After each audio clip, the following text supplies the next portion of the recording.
Dans le cadre de cette vidéo, nous étudierons la loi de Hess dans le cadre du cours Chimie 5042.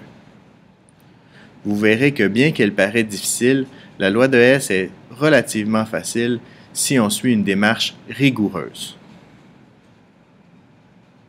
Commençons par un principe de base. Rien ne se perd, rien ne se crée, tout se transforme. Dans le cadre de la loi de Hess, ce même principe se transforme en les changements d'enthalpie qui accompagnent une réaction chimique, énergie des réactifs, à l'état final, énergie des produits, sont indépendants des étapes intermédiaires entre ces deux états. Qu'est-ce que cela signifie? Si je voulais prendre le bloc gris et le monter sur la table, je sais que sa hauteur, la variation de hauteur, serait de 1,5 m entre le sol et la table.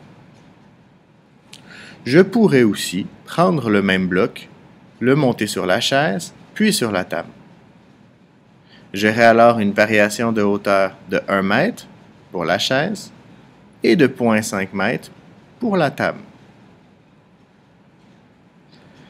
Si j'additionne ces deux hauteurs, j'obtiens le même 1,5 m que j'avais au départ. Donc, peu importe le nombre d'étapes intermédiaires que je vais utiliser pour monter mon bloc, je vais le monter de 1,5 m. C'est le principe de la loi de Hess, mais appliqué à l'énergie.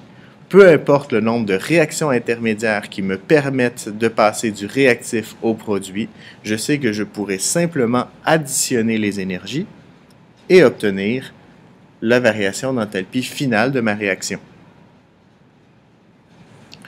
Donnons-nous un exemple. Dans ce cas-ci, je sais que la première réaction intermédiaire produit du monoxyde de carbone. Et je sais que ma deuxième réaction intermédiaire utilise le même monoxyde de carbone pour produire du dioxyde de carbone. Comme le CO, le monoxyde de carbone, est présent du côté de mes réactifs et du côté de mes produits, je peux simplement les annuler. Il nous restera donc qu'à additionner les réactions. J'ai du carbone, j'ai une demi-O2 plus une demi-O2 qui donne un O2, du CO2, et j'additionne les énergies, donc 111 plus 394 qui me donne 505 kJ. Et vous venez d'appliquer la loi de Hess. Maintenant, appliquons la loi de Hess dans un exemple un peu plus compliqué. Donc, dans ce cas-ci, ce que je veux savoir, évaluons si la réaction est exothermique et calculons la variation d'enthalpie avec la loi de Hess. J'aurai trois réactions intermédiaires que voici. Donc, pour faire cela, il faudra se poser les bonnes questions. Et c'est ce que je parlais tantôt par démarche rigoureuse. C'est donc ces questions que je veux vous transmettre dans le cadre de cette vidéo. La première chose, je vais devoir repérer qu'est-ce que j'ai besoin. Donc, quelle est la molécule que j'ai besoin dans ma réaction intermédiaire. Commençons donc par le CaCO3. Je vois qu'elle est dans la première réaction intermédiaire. Voici les deux questions que je vais me poser pendant l'ensemble de l'application de la loi de Hess. La première, est-ce que j'en ai la bonne quantité? J'ai un CaCO3 dans ma réaction globale, j'ai un CaCO3 dans ma réaction intermédiaire, pas de problème. Est-ce que le CaCO3 est du bon côté? Non. Comme elle n'est pas du bon côté, je vais devoir inverser ma réaction intermédiaire. Donc, les produits vont devenir les réactifs et les réactifs vont devenir les produits. Et voilà, c'est fait. Donc, à ce moment-là, j'ai la bonne quantité de CaCO3 et elle est du bon côté. Passons donc au CaO. Même question que tantôt. Est-ce que j'en ai la bonne quantité? Oui. Est-ce qu'il est du bon côté? Oui. J'ai rien à faire. Troisième réaction. Donc le CO2. Est-ce que j'en ai la bonne quantité? Oui. Est-ce qu'il est du bon côté? Absolument. Les réactions sont donc bien placées. Il ne me reste qu'à les additionner.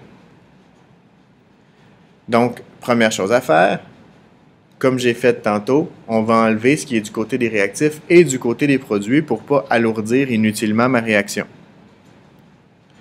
Je sais que du côté de mes réactifs, j'ai une demi-O2 qui vient de ma deuxième réaction intermédiaire et j'ai un O2 qui vient de ma troisième réaction intermédiaire, ce qui me donne 3 demi-O2. Dans ma première réaction, j'avais déjà 3 demi-O2. Les deux s'annulent.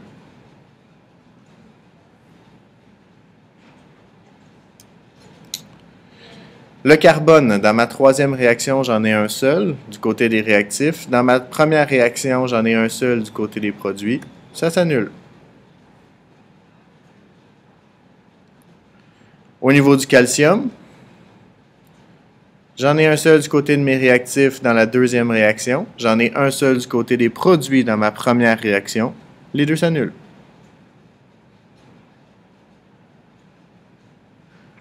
Si on rassemble tout ça ensemble, CaCO3, CaO, CO2.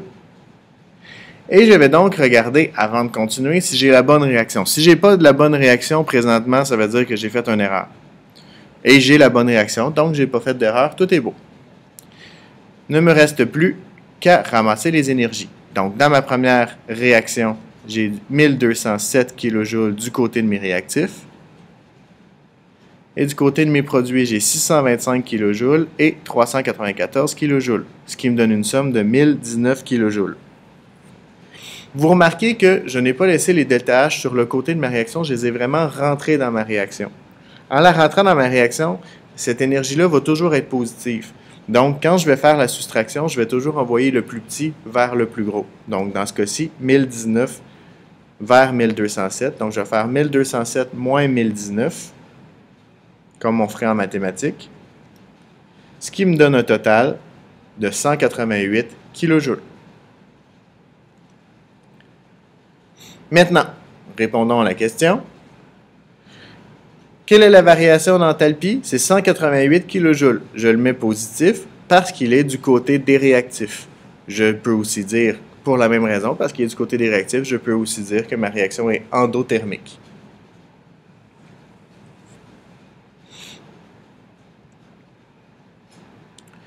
Deuxième cas, donc j'ai 2 soufre plus 3 O2 qui me donne 2 SO3. Évaluons si la réaction est exothermique et calculons la variation d'enthalpie avec la loi de Hess. J'ai 2 réactions intermédiaires que voilà. Allons-y. Commençons par le soufre. Première question, est-ce que j'ai la bonne quantité? La réponse, non. Comme j'en ai pas la bonne quantité, je sais que je vais devoir doubler ma quantité de soufre, mais je ne peux pas juste doubler mon soufre, parce que sinon, je ne suivrai pas la loi principale, que rien ne se perd, rien ne se crée, tout se transforme. Donc, je vais tout multiplier par 2. Le soufre, le O2 et le SO2. Et évidemment, l'énergie.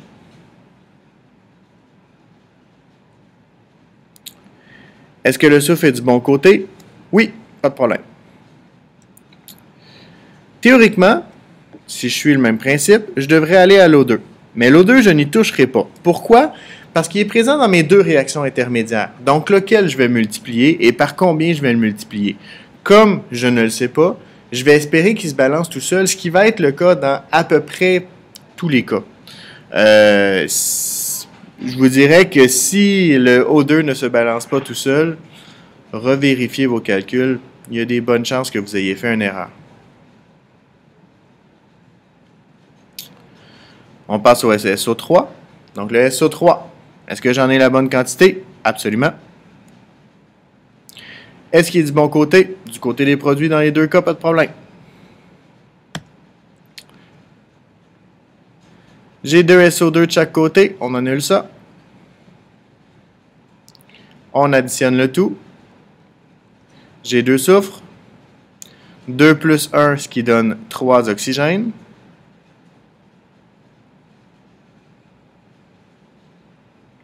Et 2 SO3. j'additionne mes énergies.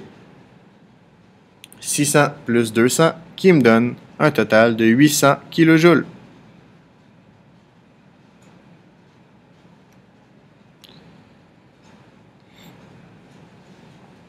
Qu'est-ce que je remarque? Ici, l'énergie est du côté de mes produits, ce qui veut dire que le ΔH est négatif, donc la variation d'enthalpie serait de moins 800 kJ. Et la réaction est évidemment exothermique parce qu'il dégage de l'énergie, il dégage les 800 kJ. En résumé, pour faire un problème sur la loi de Hess, je repère les molécules qui sont dans mon équation de départ et j'organise mes équations. À noter que si, par exemple, c'est souvent le O2, donc si une molécule est présente dans plus d'une réaction intermédiaire, je ne m'en occupe pas et je vais attendre à la toute fin pour voir si elle se balance tout seul. J'ai deux questions à me poser pour être capable d'organiser mes équations. Première question, est-ce que j'en ai la bonne quantité? Sinon, je multiplie l'ensemble des éléments, y compris l'énergie,